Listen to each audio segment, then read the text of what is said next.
Welcome to Spin Sessions, the platform to have an open conversation, not just with the spinners, the superstars that they are, but as well as the spectators, the promoters. This is a conversation between us as a whole community, the landscape of this spinning movement, this culture that is not only exploded on the South African scene, but now is officially on the international scene. We got spinners traveling not just locally, but internationally, showcasing South African talented individuals at their best. This is Spin Sessions.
Welcome back to another week and another episode of Spin Sessions, where we get together and speak to like-minded individuals, brands, and people of influence. And this week, I do have a person of influence, a great content creator, a contributor to the spinning industry. Welcome, Shaun Holland. I'm good, thanks. And you, Vic? I'm good, man. I'm glad to have you on this seat and same space of conversation with myself today, as well as our viewers, because I'd like to hit you up with some interesting conversation and questions. Now, I'm honored to be here. I've obviously watched the previous seasons of Spin Sessions, and I'm happy to finally be a guest.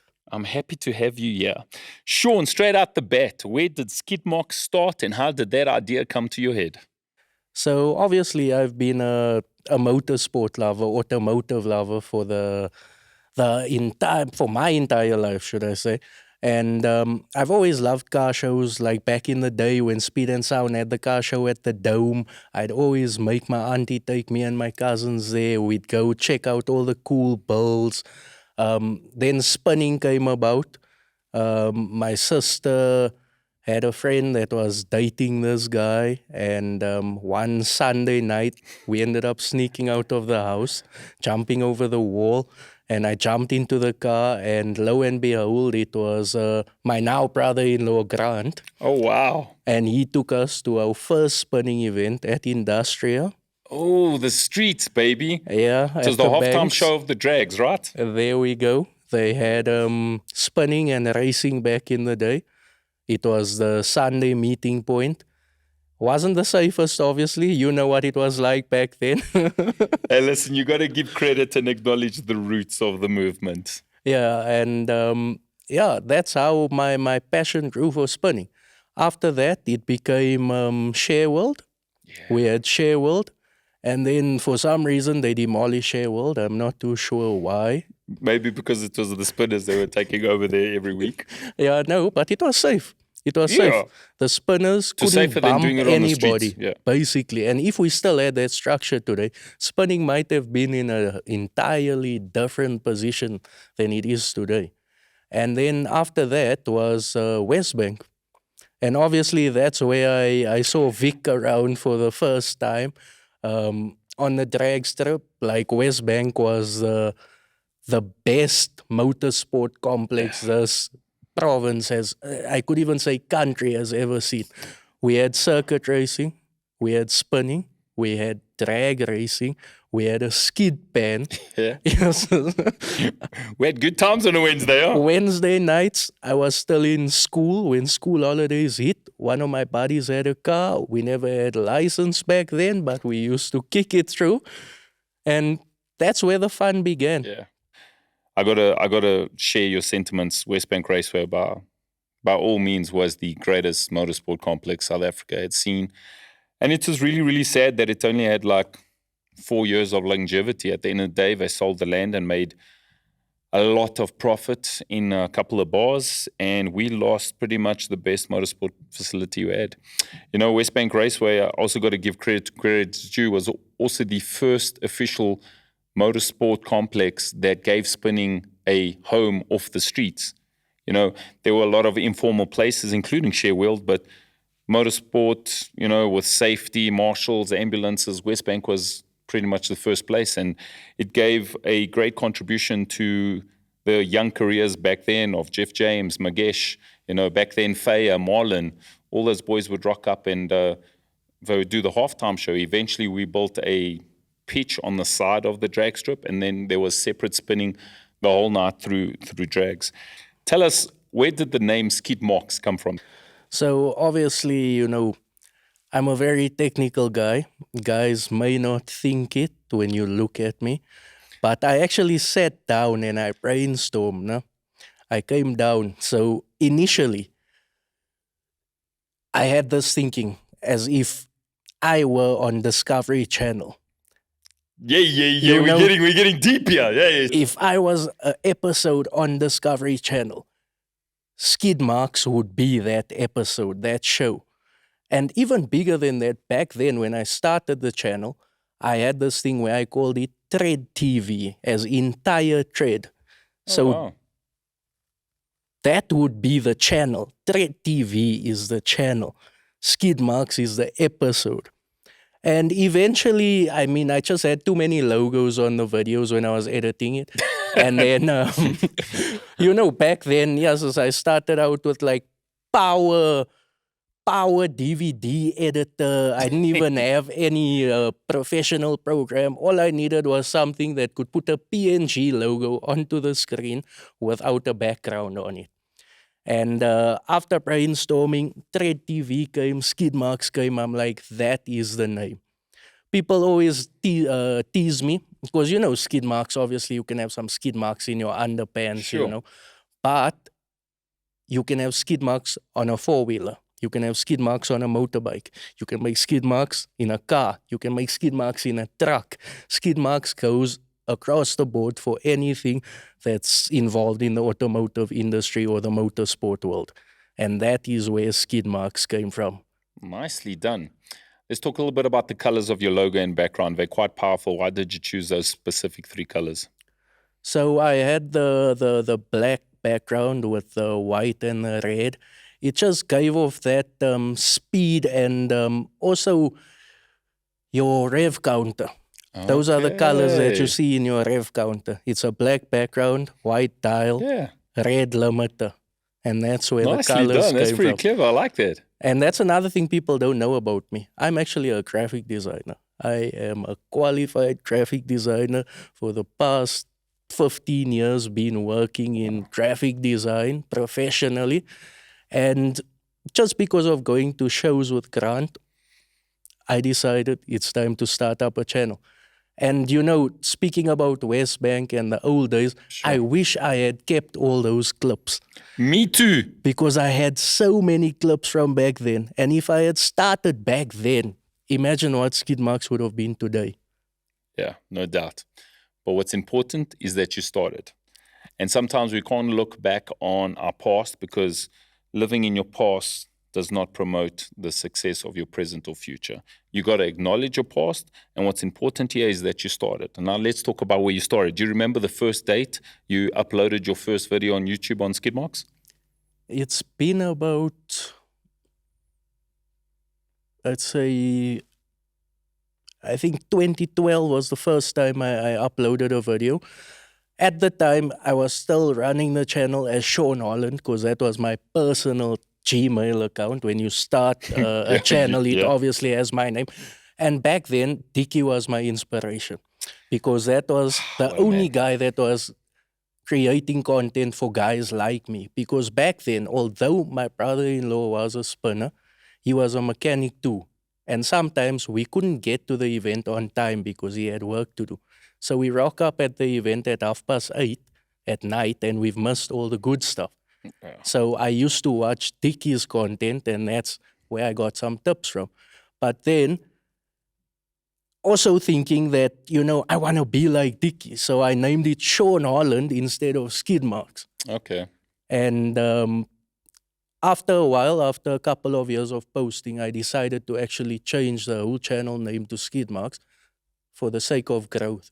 Because I felt like people identify better with a brand than they do with a person. Okay. And I may not be right. No, it makes sense. Be right, makes sense. but that was the choice I made at the time. And then that's when we started going fully Skid Marks. And then I started getting a team together. I'm happy you acknowledged Dickie. For me, Dickie's name comes up often in conversation because I always give respect to the people that laid down foundation in spinning.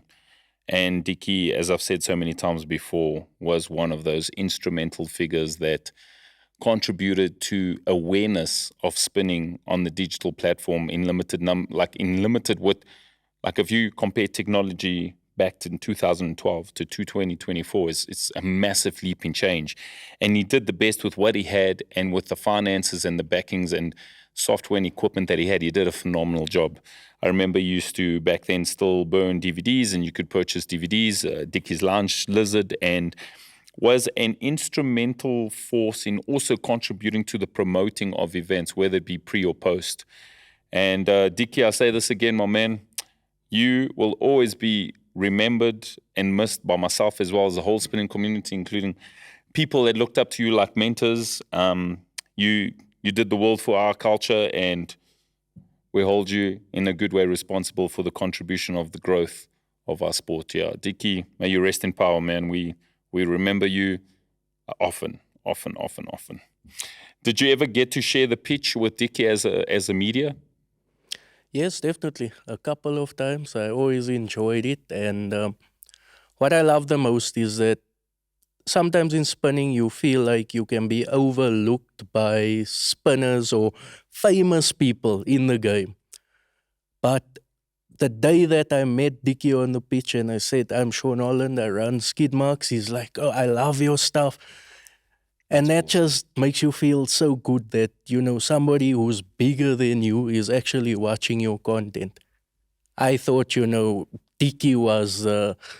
That's cool. He was the greatest when it came to content. And then he's telling me how good my content was. And then I realized that, maybe I have got something good here, Of course you got something good. God bless you with an amazing talent, and you're paying it forward and doing your best. And we appreciate you. Let's talk a little bit more about your journey. How many subscribers did you have within the first year on the YouTube channel? Yes, that first year was difficult. I could have had about 299. But then I also didn't take it very seriously because Grant was my crutch. Sure. If he didn't go to a spinning event or wasn't spinning, I couldn't go. So I eventually had to get to a point where I built up the courage to start going on my own. Because at first, he was the one introducing me to everyone, showing me where the events were. So I'd see these events at Wheels and Smoke, and I'd be like, I'm going to go to that event because I had my own car, obviously. But then in my mind, like I had this mental barrier, Wheels and Smoke is so far, until I actually went there, and then I realized, it's just around the corner, guys. It's a 10-minute drive away. And then I started going to events further away, started looking for any show that's happening. I obviously paid my own way. I did not ask for any free entrance to any event. You can ask any event organizer. That is something that's big when it comes to Skid Marks. You can ask my guys, I want to support the event. So you as a businessman, a show host, you are hosting an event. So I like to buy tickets to support your event. I wish you'd say that even louder for the people in the back of the classroom, because everybody expects freebies. And I've always said your truest friends in life should be the least people asking you for free tickets.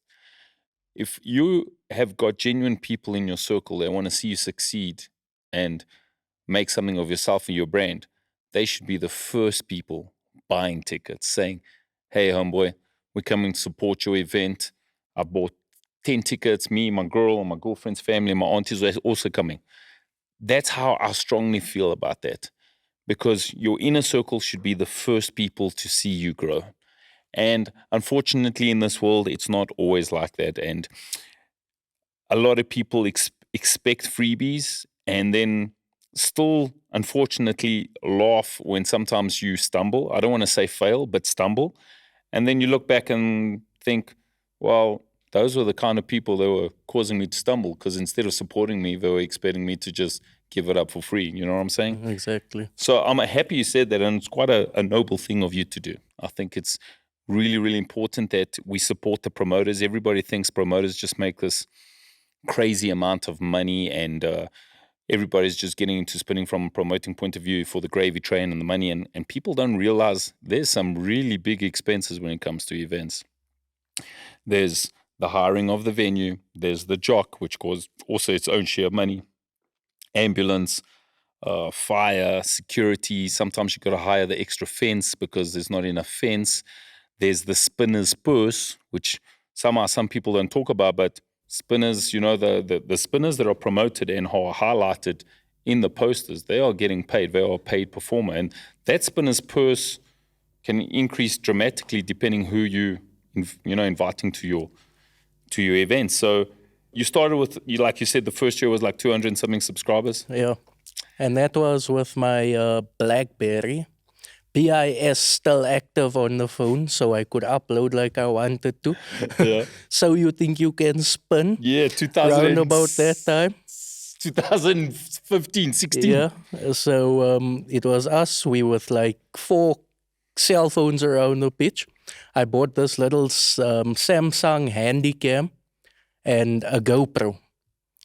And I thought, so what am I going to do different from Dickie? Because Thrill Seeker has a style, Dickie has a style. What am I going to do differently? And at that time, Ken Block was doing that drift kana that he did in London. Yeah. And like GoPro was big that time. So I'm like, look at all these different camera angles. The cameras are following the car. So every time the car goes there, it switches to another camera. Goes there, switches to another camera. Goes into a blind spot, goes into the GoPro so you can see the driver. Then it's on his clutch, his wheel arch. I'm like, this is what I'm going to do. I'm going to bring an element of high quality editing into the spinning world. Because often you'd find that when a car comes on this side and I'm standing there, there's a cloud of smoke and you cannot see through the cloud of smoke. What do I do then? I switch to the camera on that side so that we can have a clear view. And also so that the spinning is always coming towards you. Yeah. If you're watching the video. I'm not getting the back of the car, I'm getting the car coming towards you. And once the car comes to this side, I switch to that camera. So you see the car going that way again. And that took a lot of time to learn how to shoot and edit. Because I've had a lot of guys helping me. Grant was one of them. He was a spinner. He was a cameraman as well. Mechanic, whatnot. Enslin helped me. He's been with me for years. I've had so many of my cousins, because a big thing... Just get your whole family. Yo, what's happening today? You coming with? They all see the videos. They're like, I want to go with you to a spinning event. I'm like, yeah, you can go, but you're going to work. There's no free rides here, baby. There's no free rides. I'm buying your ticket. You got to work for me. Contribute to you. And now, I mean, like 8 years later, those same people that aren't on the team anymore are begging me to come back, but it's a matter of quality. There's a lot of people I had to kick out because some people are coming there to party and see the spinning and the girls and not the actual work through the lens, you know. So you'd find some Owens are pointing the camera up in the sky while the action's happening. And I'm like, dude, what happened here? This like when he jumped out of the car, you're suddenly pointing to the sky. And those are the types of guys that I unfortunately don't work with anymore. And I've chosen a team of guys that I can rely on. How big is your team now? So it's up to 5 now. because with the multicam editing, there's 4 cameras, which means you need 4 camera operators at all time, unless you have the GoPro in, which is self-reliant. Then I have a number 5 as a runner. So somebody always needs batteries and something like that. So you need somebody. And YouTube University has been my grace. I mean, saving grace, because I didn't know how to edit in the beginning. I told you I used like Power DVD. And then I switched over to Premiere Pro because of Lilo, media guy as well. He was in Photoshop, and obviously because I'm a graphic designer, I know how to use all the programs in the Adobe suite. So I thought it was time to learn Premiere Pro. And when I got onto it and I actually started figuring it out, I'm like, yes, why didn't I use this sooner? I think it's just the interface. When you look at those 4 windows at first, you're like, where do I go next? And I mean, YouTube was good enough to teach me that in 8 minutes, I mean. YouTube is free education. Like if you just dedicate your time to doing some research and watching some videos and listening to some people talk, it literally gives you a lot of knowledge for free. Let's talk about the growth. It's been 8 years. I haven't got to the big number yet. I'm keeping that to the end. You've had to grow substantially. I also want to attack the business end of YouTube. You're holding down a day job. Tell us your title and where you work. So I'm currently working for the Citizen newspaper. I was the head of the head of graphic design, and then the Citizen recently decided to change their multimedia strategy. Yeah. So I ended up being promoted into the head of multimedia at the Citizen. I'm giving you flowers in your hand clap right now. Congratulations. Thanks, well done. bro. Well deserved. So I am now running all their multimedia operations, from photo to video. I even record their podcasts now. Well done. So it's opened a lot of windows in my life because of what I've learned from YouTube and social media. I mean, last year, the Citizen had 200 followers. I wasn't given the position yet, but I decided to act proactively. Nice. And there was a cash heist in Reveille. I decided I'm going to run down because I live in Reveille and I'm going to check what happens. I posted that video up. Citizen got about 15,000 followers in 3 days. Wow. I think that must have changed their mind to say, look, we can't ignore this anymore. And a month later, I got the promotion and the post was made for me. So well done.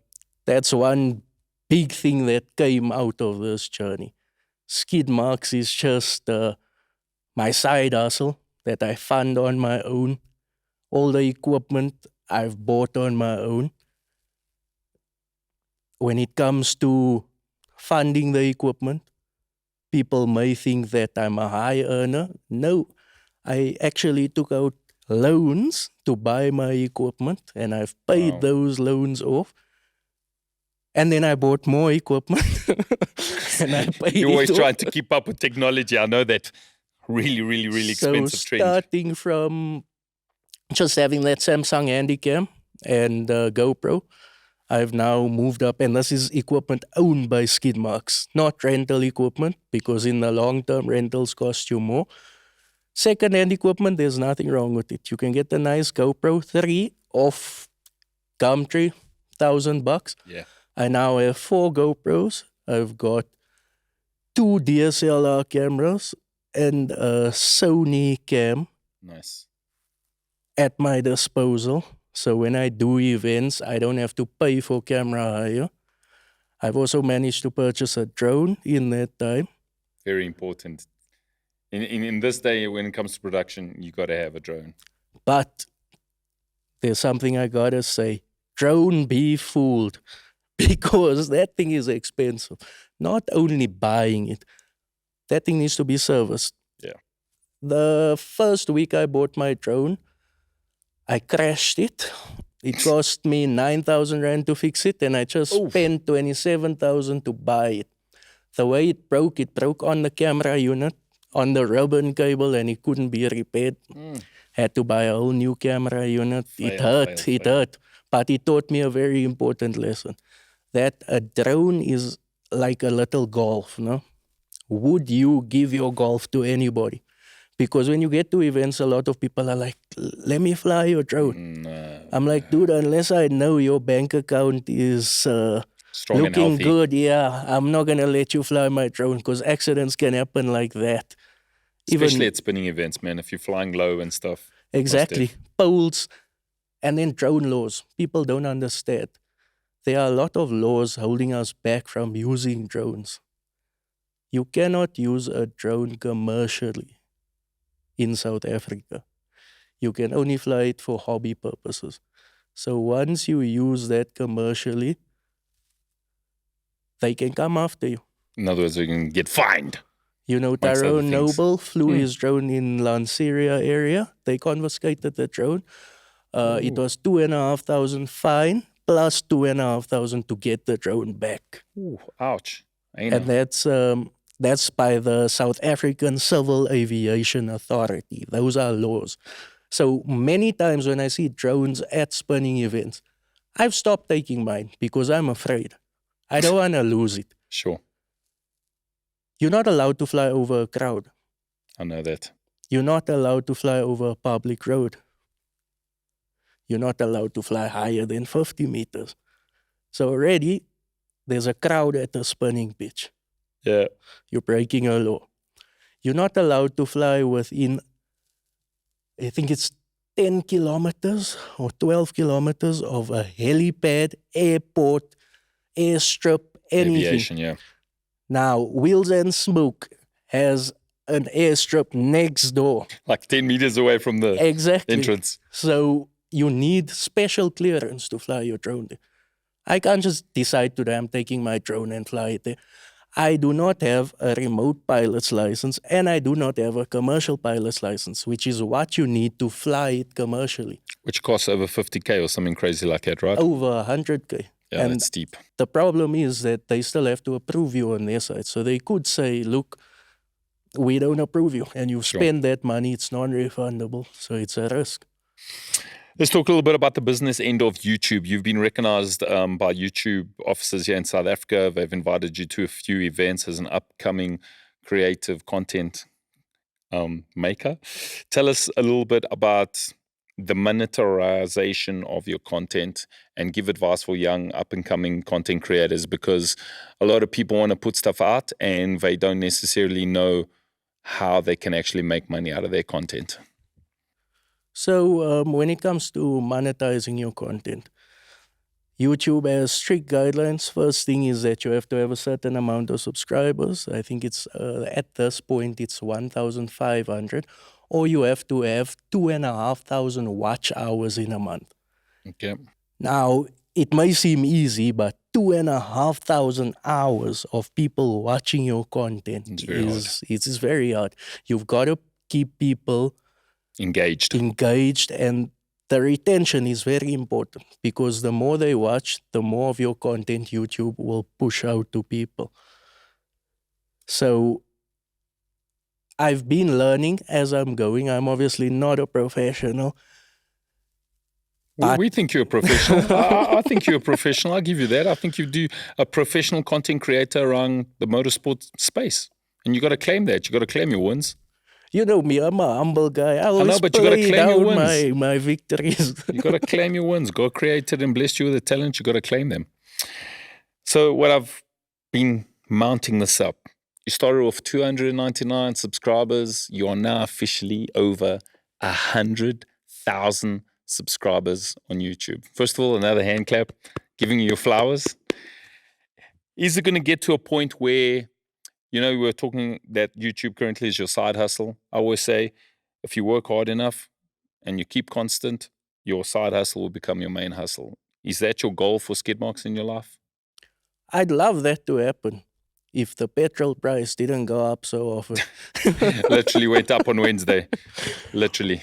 Definitely. So, like walking into the studio and looking at what happens here, like I've often had this chat with my to the guys that work with me, with my wife, I would love to have a studio or a warehouse or even a workshop at my disposal so that this could be my daily job, making content, whether it be building cars, making content about those cars, because it's not only spinning anymore. Sure. Like I said, skid marks is anything that can leave skid marks behind. So we've become quite big in stunts over the past year. That is thanks to like the inspiration of Inkupi, Cars, Stunts and Class. And people like might not think that I watch smaller channels, but I do. And I don't see them as smaller channels because I was once a smaller channel. And like I surpassed Dicky, I surpassed Thrill Seeker, Team Boki, who has a lot of subs.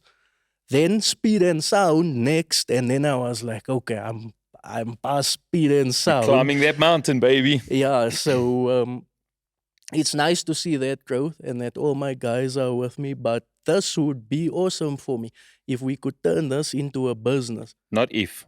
I keep telling you. When we turn it into a business. You got to manifest it and put positive energy out there. Let me ask you something. Guesstimation. How many subscribers do you think you'd need to reach in your mind? Obviously, you know you got goals in your future. How many subscribers would you need to reach that you'd be able to make this your main hustle? Look, obviously, subscribers are very important, and I always tell people that. But if you have 1,000 subs and you're making 10 million views a month, sure, that's where the money comes from. It's your views. Okay, let me restructure that question then. How many years are you giving yourself until this becomes your main hustle? Look, based on the rate of growth at the moment, I could say within the next 2 to 3 years, I could see that. It's 2024, so I'm gonna put you under pressure. And in 2026, when I invite you back here, this will be your main hustle. And just like that, ladies and gentlemen, I'm gonna leave it to this week's episode. Give it up to my boy Shaun Holland. Over 100,000 subscribers for Skid Marks. Shaun, I just want to say thank you once again for coming through and spending your energy and time with us, but also your knowledge and contributing to the spin scene. May you continue to grow, not just as an individual and as a man, but as a brand of Skid Marks. Keep pushing, homie, keep pushing. This is how we throw it down, same time, same place. Next week, Friday, we will bring you another epic, adventurous guest on the couch.